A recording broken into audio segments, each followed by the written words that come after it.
Hello everybody, how we doing today? It's your boy Banks FX, and I welcome you to this beautiful day from wherever part of the country you're watching from. I welcome you today. Today we'll be basically looking at trend lines, which is just a first tutorial on how you can actually start trading forex. It should be just the first guideline you should know first before start trading. Before you start going into an advanced level of trading, these are just minor things you need to know before starting an advanced level in trading. You understand? Now, talking about trend lines, let's just go straight to why we're here. Talking about trend line and why you use trend line. Number one, trend line. Trend line actually helps to know where the market is actually trending to. From the word trend, you should know what we're talking about. When we say trend, trend is just trying to tell you the direction of a particular thing, where that thing is actually trending to. Now, we are still trying to talk about the same thing in the market here. We're talking about trend line. Trend line is just trying to tell you, okay, where this market is actually going to, and it is also used to know the support level of the trend and the resistance level of the trend. Now let's start with the resistance level. Now, when you want to draw your trend line, you start at the first candle at the highest high of the market of that particular place you want to trade and the current place of the market. Let's assume that the market is in this region, from this place that you're seeing my blue stuff here to this place. Let's assume the market was here. The market was in this place and the market is also in this place. You understand? We are currently in this part of the market. Now, in drawing your trend line, you just start from, I told you, start at the highest top of the candlestick of where the market just initially passed. You understand? And let's just say this is where the market just passed. Okay, now the first thing we'll do, we place our trend line there. You connect it. You make sure you connect it to a second highest high in the market. You understand? You connect it to also a high in the market. The ability for you to connect it to another high is actually trying to tell you that, okay, wow, this trend is actually kind of strong. Let me extend it to the downward path and see that if the market will come back to that region. Now you extend it to the downward path and just wait and see what will happen. Now, if you can see what happened in the market was here. I told you it was here. You connected it to this place and you are now waiting for another touch in the market. Now, in this market, let me give you a secret. The third touch in this market always has the highest probability of playing out. The third touch of a trend line or a support and resistance line, anyone you're trying to talk about, always has the highest probability of playing out. Now, there's actually a first touch here.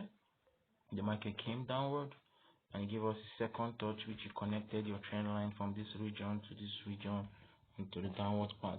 Now the market gave us a second touch here and it went down, and the market started going on an impulsive move to this region.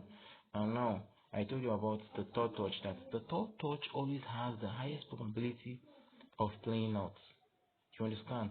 And now what you should know, what you should have at the back of your mind is that above this region here, all the spots you are seeing in this region, there are sellers seated there all over the world.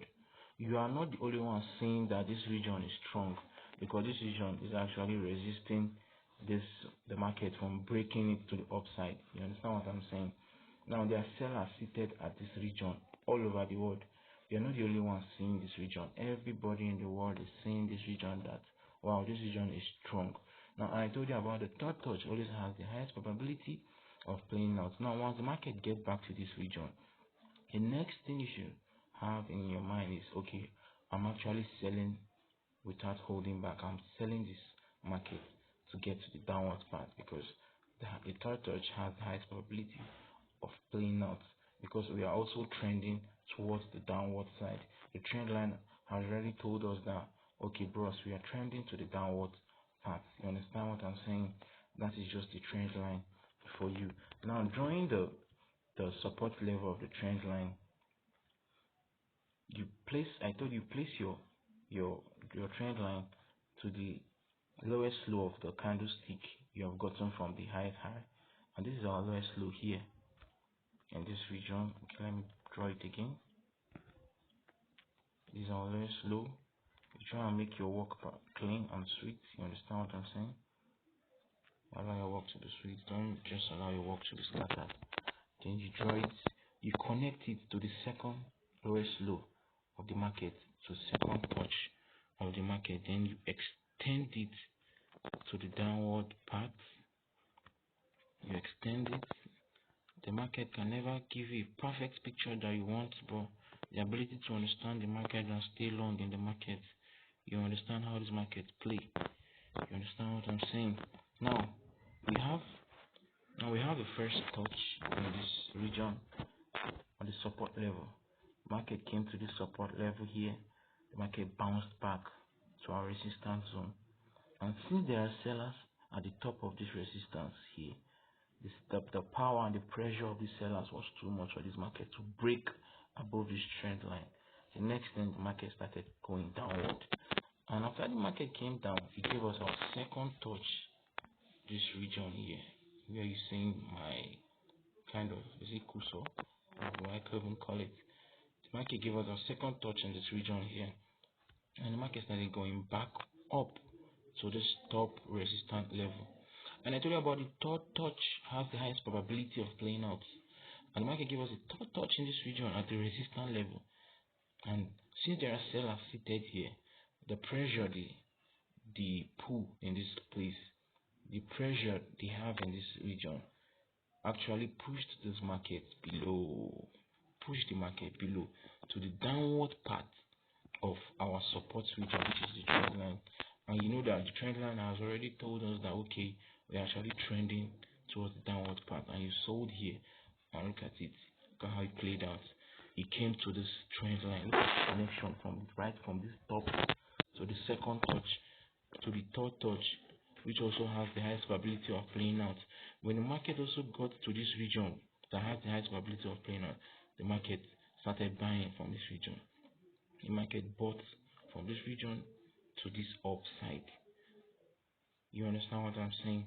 That is just how the market works. And after the trend, we had a break of the trend, the resistance level of the trend line. And in case you are that new to the market, if you are confused about what I'm saying about resistance and support, the resistance is the above line there, and the support is the one below. Just use your normal understanding. Resistance is anything that is resisting something from going beyond that line, and the support is just anything that is trying to hold something not to go to the below, to the downward part. You understand?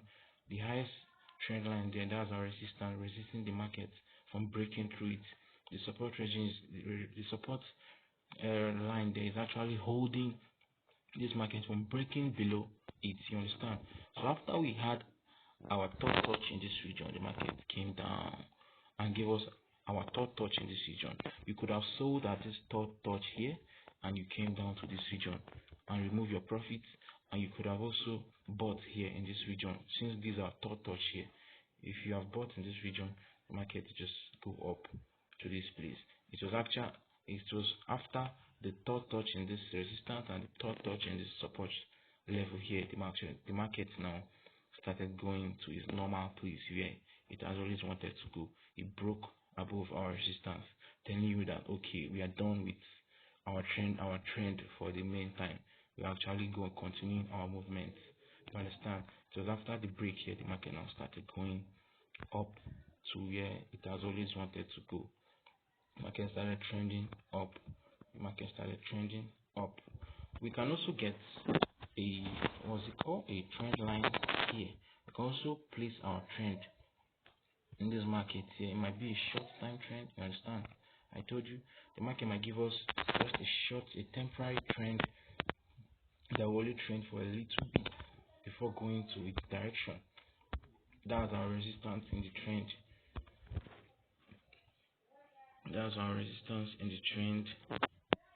This is actually our first touch. We can call this here our first touch. If you can see where my line is, this is our first touch. Our first touch gave birth to a second touch here. We can actually say this is our future. This is our past. The past gave birth to the present, and after getting this present, we are waiting for the future to form. The trend line will always tell you about it. It is just as if you are using the past, the present to predict the future, where the future is actually going to. This last part here, the first touch here, can be labeled as our past. This is our past here. Now this past has given birth to this present. It is when you have gotten the past and you have gotten the present, you can now actually say, okay, since I've gotten the past and the present, I am waiting for the future to form. Remember, this part has not yet formed. You're actually in this zone here. Now you're waiting for the market to get to this region for you to execute your trade and sell, because I told you the third touch has the highest probability of playing out. Now when the market got to this third touch here, the market actually started selling to the downward part. But just take note, it is not every time the market will play the way you want it. Nobody controls this market. We react to what the market is showing us. We don't just predict. We react to what the market is showing us.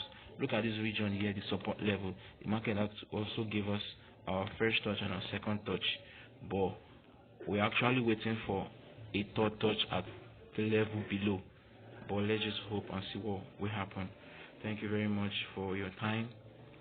I wish you all the best in trading. You understand, this is just actually a beginning guide of what we are about to do. This is just the beginning of what we are doing. You understand? Please make sure you backtest. You don't just listen to what I say, watch my videos, and you just after watching it you assume that okay, I've known everything, there's no need of checking. No. In this game, if you want to be constant, if you want to be a profitable trader, you need to learn how to backtest. You need to learn how to backtest. Always be somebody that like backtesting. If you can backtest, you learn what I mean by backtesting. After watching the video, you go back to your own and practice. Remember, practice makes perfect. Practice will always make you that perfect person you want in the market. Even if you cannot be 100% perfect, I can tell you can be 80% perfect in the market. You understand? Learn to backtest. I wish you all the best. Good day. Have a nice day. I'll see you in my next class. Thank you very much. I remain your boy Banks FX.